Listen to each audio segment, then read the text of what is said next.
My dear Jeff, I can't say enough how much I admire the way you have conducted your entire life, and the way you have used your marvelous muse, and how right she was to choose you, because she's a rare bird who would have retired or died if you hadn't known how to amuse her, and her you.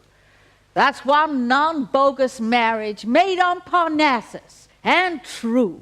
She knew exactly what and who she was letting herself in for, the real you. Drink, betting shops, and pubs are the sort of thing that rubs her up the right way.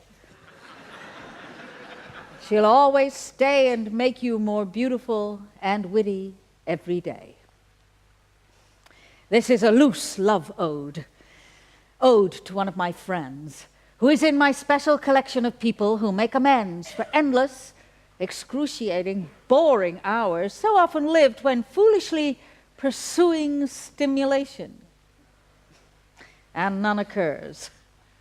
Sterne, Benchley, Laycock, Carroll, and Nash, and Lear are not more dear to me than Bad Rock Bernard.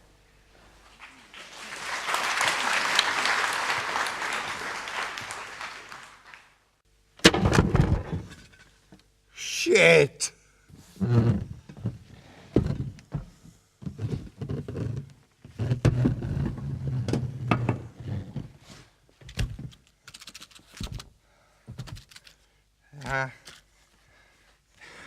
Fuck!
Five in the morning!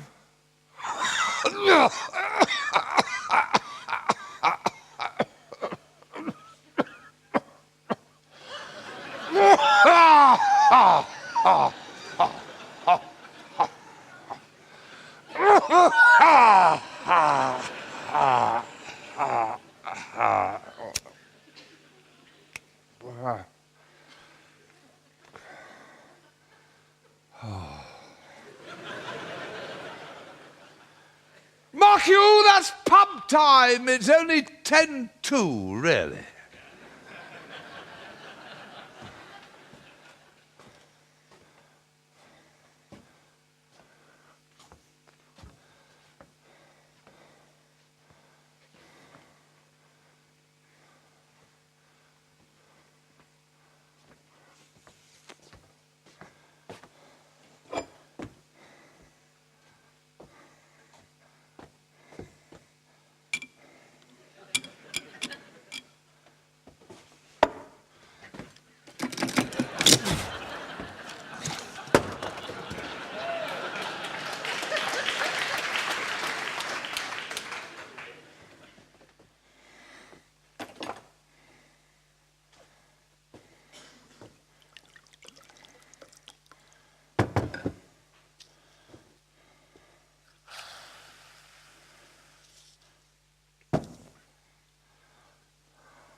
An answer came to none, as they say in the saloon bar, so no one can say I didn't try to get out.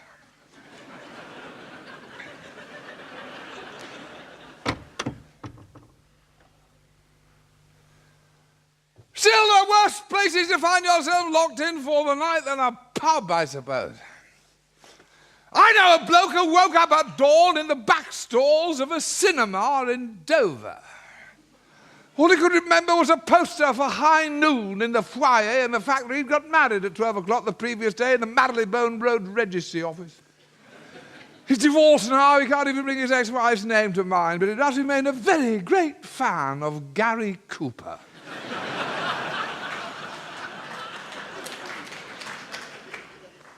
At least the Coach and Horses has a roof. One night when I was working on the Sporting Life, I woke up in a field outside Pontefract, and I still have no idea how I got there. After that, I have no idea how I got here. I must have come before the one, and I suppose I went down to the bog and crashed out to well past closing time, and I suppose I came back up here for the other one and quietly dozed off. It does happen. Another time was out of the Sporting Life. I remember opening my eyes to find myself in bed with Barry Brogan. A great jockey.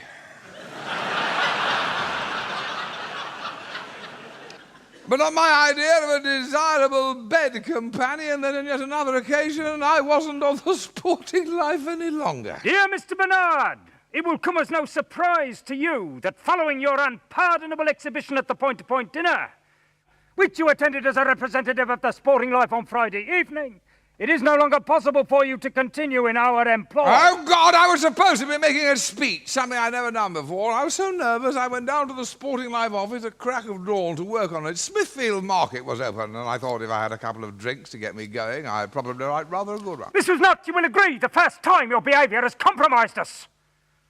And to protect myself and all connected with the Sporting Life from further embarrassment, I have no alternative but to terminate your engagement forthwith. I drank steadily from 6 in the morning till 7 in the evening, at which time I arrived at the hotel where I was proposing to speak and immediately passed out.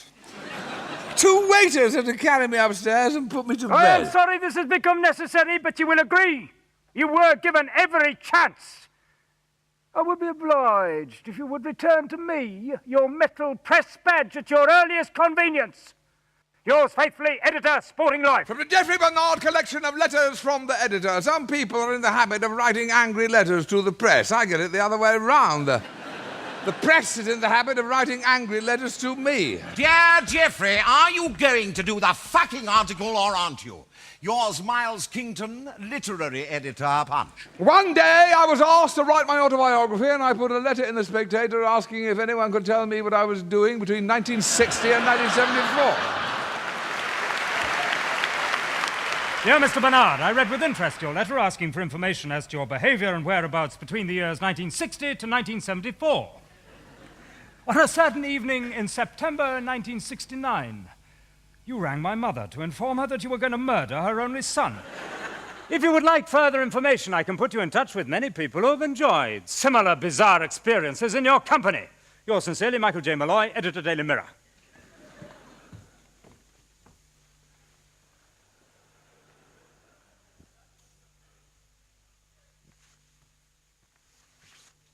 I could die here. It's a good thing I can hold this stuff tolerably well. I mean, if I were a Yob or a Hooray Henry, by the time the pub opens again, I could be one of those cases found by the coroner to have choked on their own vomit. Disgusting phrase! When did you hear of anyone choking on someone else's vomit?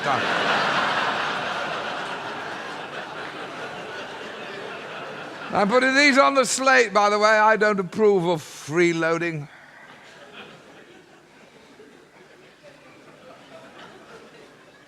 Dear Sir, may I add a few words to your excellent obituary of Geoffrey Bernard, who has regrettably died from choking. I knew him intimately for over 50 years and feel that many of his more remarkable qualities were left unsung in our otherwise comprehensive review of his messy life. He was born in 1932, probably by mistake, covered from head to foot in eczema. One of the first things he did was to wet the bed, and he continued to do so until he was 15. A weak, thin-skinned and over-sensitive boy. He had few friends at school. He usually chose to sit at the very back of the classroom so that he could play with himself unobserved. His early obsession with sex prevented him from obtaining any worthwhile academic honours. By the time he left school, he had become a chain smoker and compulsive writer of fan letters to Veronica Lake. In 1946, he paid his first visit to Soho, and from that point, he was never to look forward. It was here, in the pubs and cafes of Dean Street and Old Compton Street, that he was to develop his remarkable sloth, envy, and self-pity. It was about this time he began to realise that Geoffrey was not cut out for a career as a naval officer, as his mother had hoped. He drifted from job to job, and between jobs he spent months at a time accepting small sums of money from homosexuals and friends. He began to develop a greed for unearned money and the growing conviction that he was cut out for better things. After a short, undistinguished spell in the army, from which he was given a medical discharge with his pay book marked mental stability nil, he returned to Soho, got married for the first time out of 4, and split up with his wife a few weeks later. It was during this period he first became involved with horse racing and gambling, and the feelings of infantile omnipotence that this activity prompted were to last him for the rest of his life. These feelings were particularly noticeable in his dealings with women, and some even said his life was a never-ending cliché of a search for his mother. His drinking began to escalate to such an extent that he was unable to hold down the most ordinary of jobs, and he was consequently advised to take up journalism. Even in this field, he was never offered a staff appointment, and he gradually drifted into writing a series of personal and at times embarrassing columns about his own wretched experiences. After a spell in the alcohol and drug addiction unit at St. Bernard's Hospital, no relation, Hanwell, he developed the fantasy that starting tomorrow it would all be different.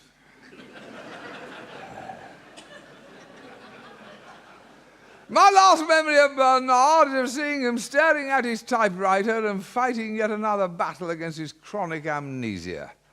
He leaves 2 unwritten books and a circle of detached acquaintances.